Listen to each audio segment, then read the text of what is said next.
বাংলা কাহিনী কথায় আন্তরিক সুস্বাগতম প্রিয় শ্রোতা বন্ধু। নমস্কার, আপনাদের সঙ্গে আছি আমি প্রীতি। আর আজকেও নিয়ে চলে এসেছি লেখক প্রমোদনাথ বিশির লেখা ভৌতিক গল্প সাথে সাথে ঘুরবে। এটি দ্বিতীয় পর্ব।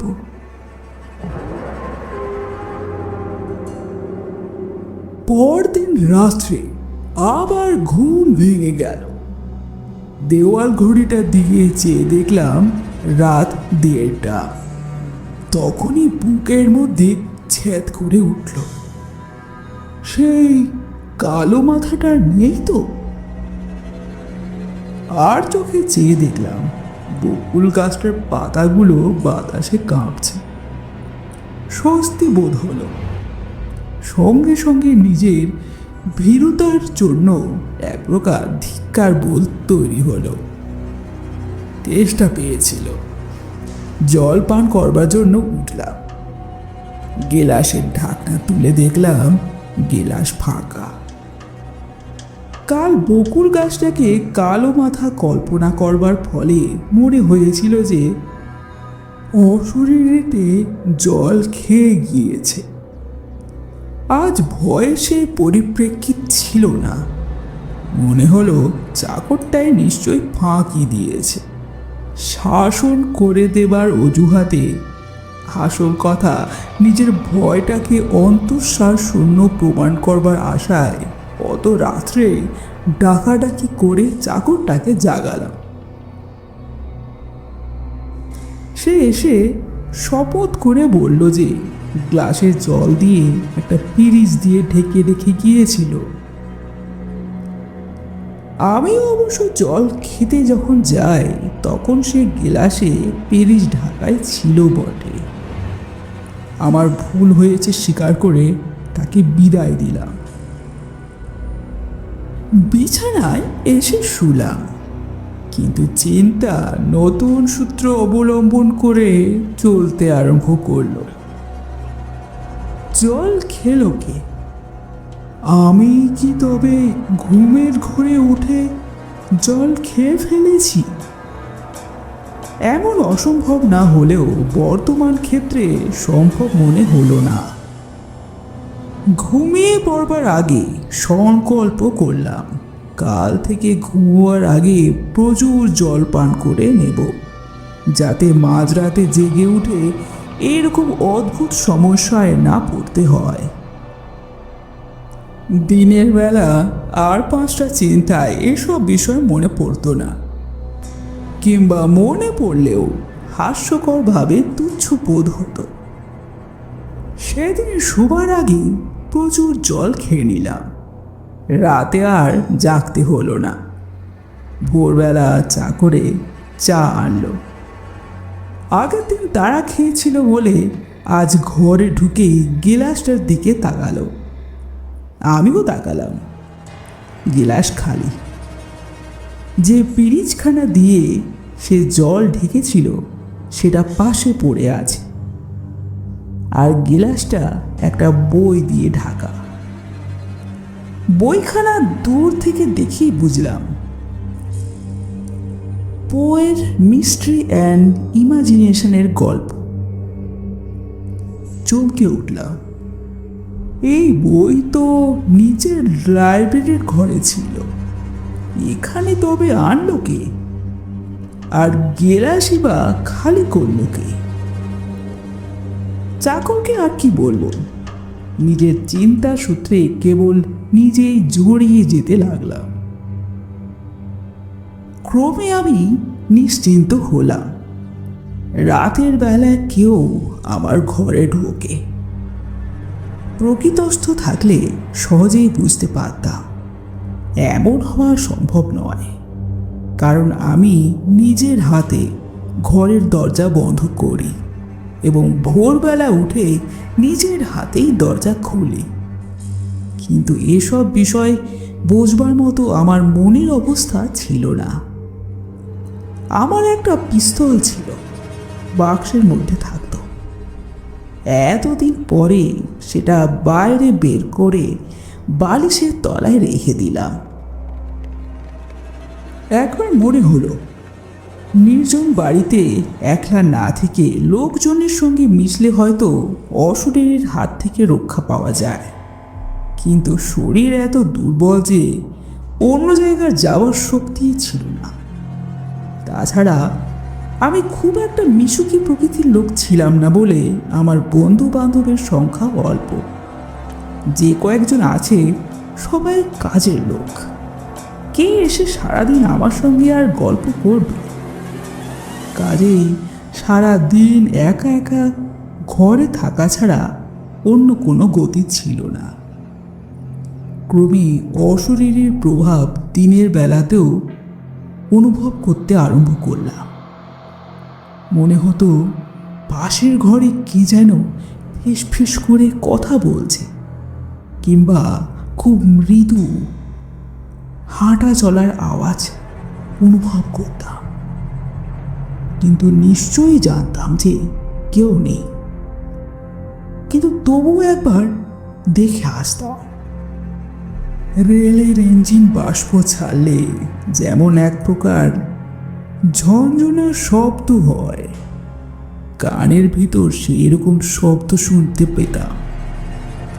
আরও একটা ব্যাপার মনে হলো, হঠাৎই আমার শ্রবণ শক্তি যেন অনেক বেড়ে গিয়েছে। স্বর গ্রামের মাঝখানের অংশটুকুই সাধারণ কর্ণ ধরতে পারে, খুব নিচু বা খুব উঁচুর দিকে শুনতে পায় না। আমার শ্রবণ শক্তির সীমানা যেন অনন্ত বিস্তৃত হয়েছে।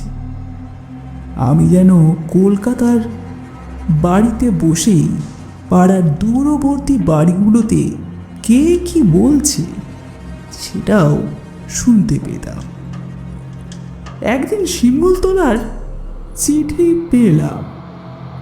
তারা লিখেছে যে সকলে একদিন ডাক বাংলায় আশ্রয় নিয়ে খিচুড়ি রেঁধে খেয়ে এসেছে। উত্তরে লিখলাম, এ আমার অগোচর নয়। আরও লিখলাম যে ডাক বাংলোর হাতার মধ্যে একটা গাছের উপরে ঘুঘু ডাকছিল, তোমরা কি শুনতে পেয়েছিলে? সকলে আমার উত্তরকে কবিত্ব মনে করে লিখল, ঘুঘুর ডাক যদি সকর্ণে শুনতে যাও তবে এখানে চলে এসো না কেন? ঘুঘুর ডাক শুনবার জন্য নয়, সে তো কলকাতায় বসেই আমি শুনতে পারি। আত্মীয় স্বজনের মধ্যে গিয়ে পড়লে অশরীরের হাত থেকে বোধহয় রক্ষা পাওয়া যাবে, এ আশায় চাকরের ওপর বাড়ি জিম্মা রেখে আমি শিমুলতলায় রওনা দিলাম। সকলে আমার শরীরের অবস্থা দেখে বলে উঠল, এ কি, 2 মাসেই যে 6 মাসের রোগী বনে গিয়েছ, ব্যাপার কি? কেউ বলল শরীর অর্ধেক হয়েছে, আবার কেউ বা বলল মুখ ফ্যাকাশে হয়েছে, কেউ বলল কতকাল চুল কাটুনি, কেউ বা বলল কেবল চোখ দুটি অস্বাভাবিক উজ্জ্বল। সব শেষে সকলে সমস্বরে বলে উঠল, এখানে কিছুদিন থাকো, সব সেরে যাবে। শিমুলতলায় একটা পাহাড়ের চূড়ায় আমাদের বাড়ি। বাড়ির বারান্দায় বসলে মনে হয় থিয়েটারের গ্যালারির উচ্চতম সিটে উপবিষ্ট। সামনে পাহাড় গড়িয়ে নেমেছে, গায়ে গায়ে ছোট বড় বাড়ি, বাগানে বাগানে শীতের মৌসুমি ফুল, আর নিচে উপত্যকা, ধানের মাঠ। তখন ধান কাটা হয়ে গিয়েছে, আর একদিকে শীর্ণ নদী, এখানে ওখানে দেহাতি লোকের ছোট ছোট গ্রাম। উপত্যকার শেষে বন, বনের মাথার উপর দিয়ে দিগন্ত ঘিরে অর্ধচন্দ্রাকৃতি পাহাড়, মাথায় শাল ও বাঁশের ঘন বন। সারাদিন বারান্দায় বসে থিয়েটারের দর্শকের মতো এই দৃশ্য দেখতাম। এই নিস্তব্ধতার মধ্যে মূর্তিমান চঞ্চলতার মতো রেলগাড়ি মাঝে মাঝে বেগে চলে যেত।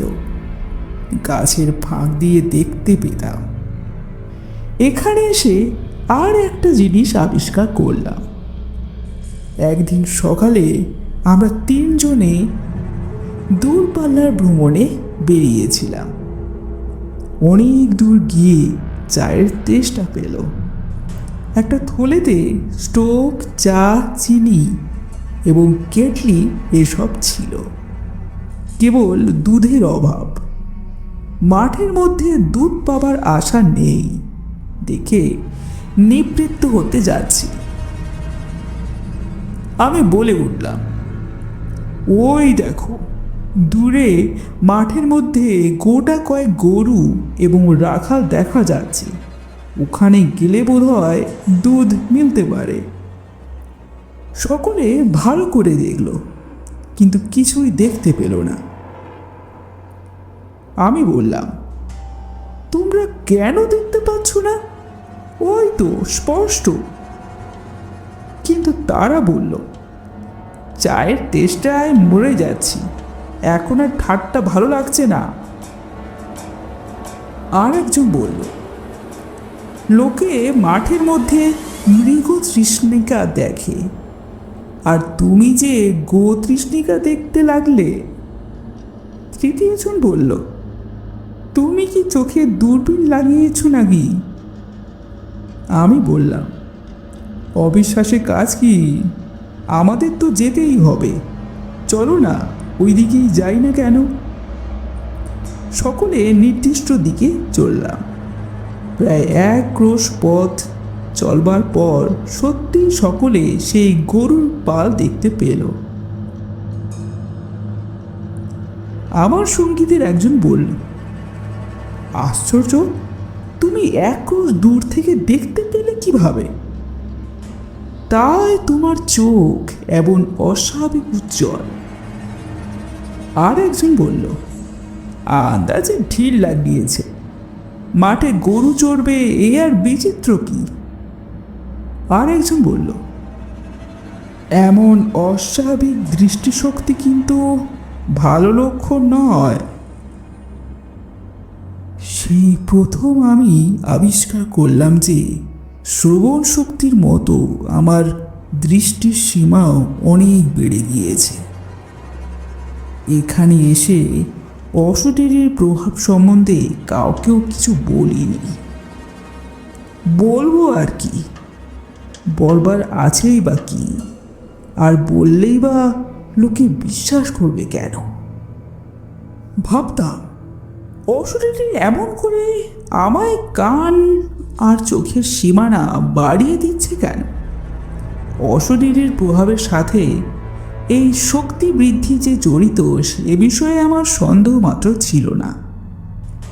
এখানে কারো কোনো কাজকর্ম ছিল না। বাড়ির টানা বারান্দায় বসে সকলে তাস ফাঁসা খেলত এবং হল্লা করত। আমি তাদের সঙ্গ এড়িয়ে পাহাড়ের ওপরে একটা ছাল ওঠা অর্জুন গাছের তলায় গিয়ে বসতাম। এখানে বসলে দিগন্তের পাহাড়ের অর্ধচন্দ্র ও অরণ্য রেখা দেখতে পেতাম। উপত্যকার সমস্ত দৃশ্য অত্যন্ত স্পষ্ট দেখতাম। বনের সমস্ত গাছপালাগুলো স্পষ্ট দেখতে পায় কিনা পরীক্ষা করবার ইচ্ছাও হতো। বনটার দিকে ভালো করে তাকাতাম। কি আশ্চর্য, আমার চোখে বন আর গাছপালার ঘনীভূত সমষ্টি নয়, প্রত্যেকটি গাছ তার শাখা প্রশাখা পত্রপল্লব নিয়ে স্বতন্ত্রভাবে যেন দেখতে পাচ্ছি। নিজের শক্তিতে নিজেই ভয় পেতে লাগলাম, যেন চোখ দুটো ও কান দুটো কোনো এক জাদুকরের। আমি হতবুদ্ধি দর্শক মাত্র। রাতের বেলার উপসর্গ আরো বিচিত্র। বুঝলাম, অশরীরী ক্রমেই আমার বুদ্ধিকে মোহগ্রস্ত করে ফেলবে। অবশেষে শেষ গ্রাসে দেহটাকেও হয়তো আত্মসাৎ করে বায়ুরূপে বায়ুতে মিলিয়ে যাবে। রাতের বেলাতেও অনেকক্ষণ পর্যন্ত তাসপাশা এবং গান বাজনা চলতো বলে স্বতন্ত্র একটি ঘরে আমার শোবার ব্যবস্থা হয়েছিল।